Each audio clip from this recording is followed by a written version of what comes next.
Hi, Griffin Bridgers here.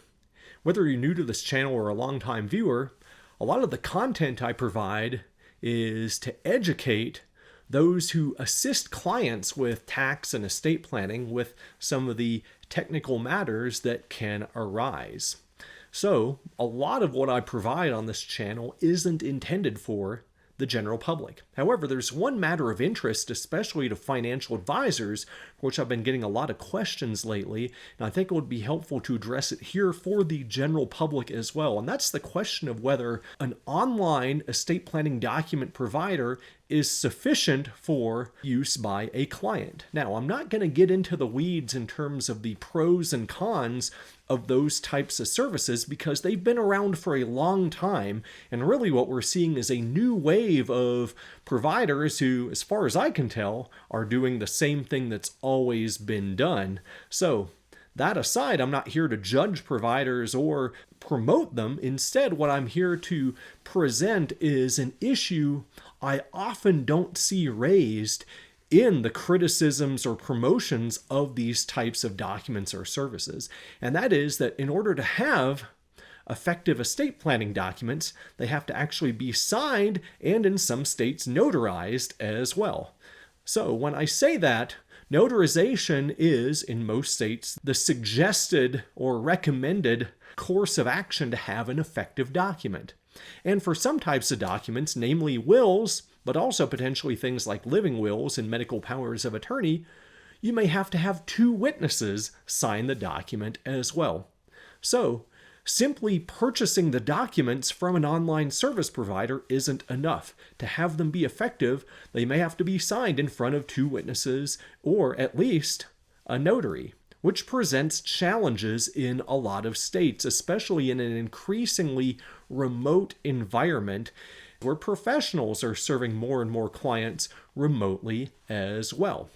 Now, traditionally, witnesses and notaries had to actually be physically present to watch in person somebody sign their documents. Now, some states have relaxed that requirement, but not all states. And that's where the challenge arises with a lot of online document preparers because they have to really create a standard procedure for all 50 states, which is extremely challenging in a situation where states differ.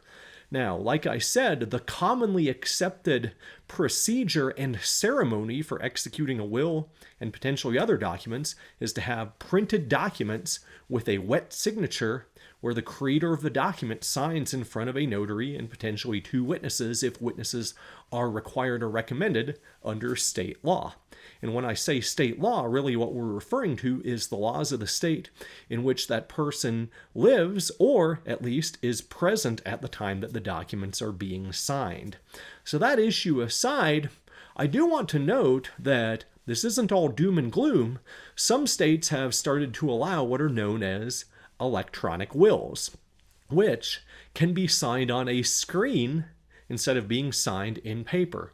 But as of now, only about 6 states have adopted a uniform act, and there's a handful of others who have come up with their own laws allowing for electronic wills. But electronic wills are not universal yet. And even in states where electronic wills are allowed, those laws may not extend to the other documents that might be part of a comprehensive estate plan, like living wills or powers of attorney. A lot of trusts can be signed electronically, but again, that's not always the permitted procedure in all 50 states. So ultimately, what I'm getting at here is that the inability to sign documents remotely presents a huge challenge if you're choosing to engage with an online will or estate plan document provider.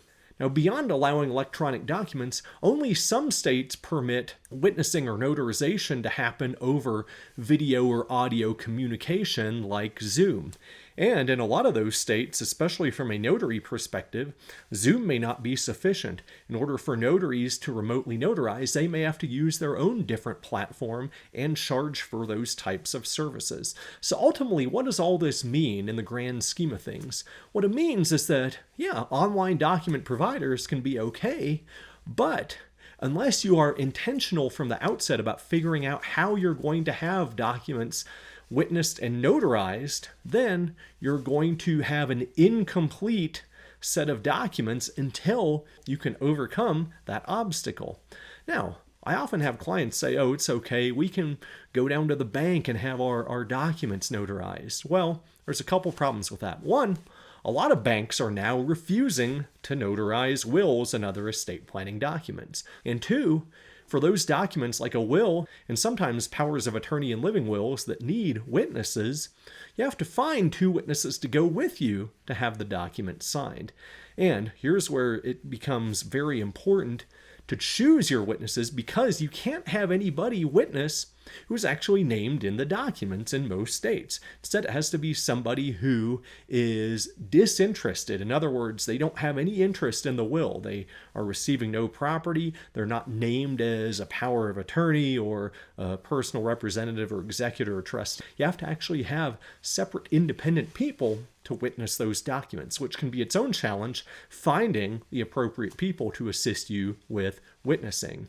And that's where the use of an attorney's office becomes valuable, because at the very least, at the end of the process, an attorney's office can help you have 2 witnesses and a notary available to actually complete and sign the documents once they have been prepared and once you're satisfied with what they say.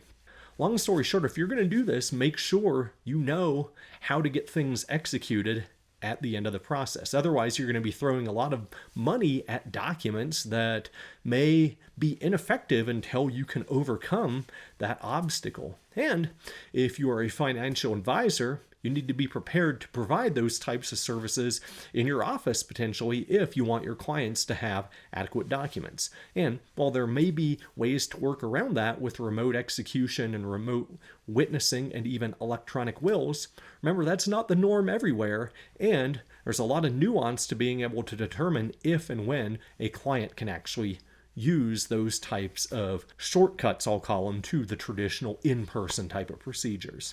But I hope this helps if you're considering these types of things. And as always, if you have questions, you can email me at griffin.bridgers@gmail.com with the caveat that I cannot provide tax or legal advice in response to your questions. Thanks again, and I look forward to seeing you in my future content.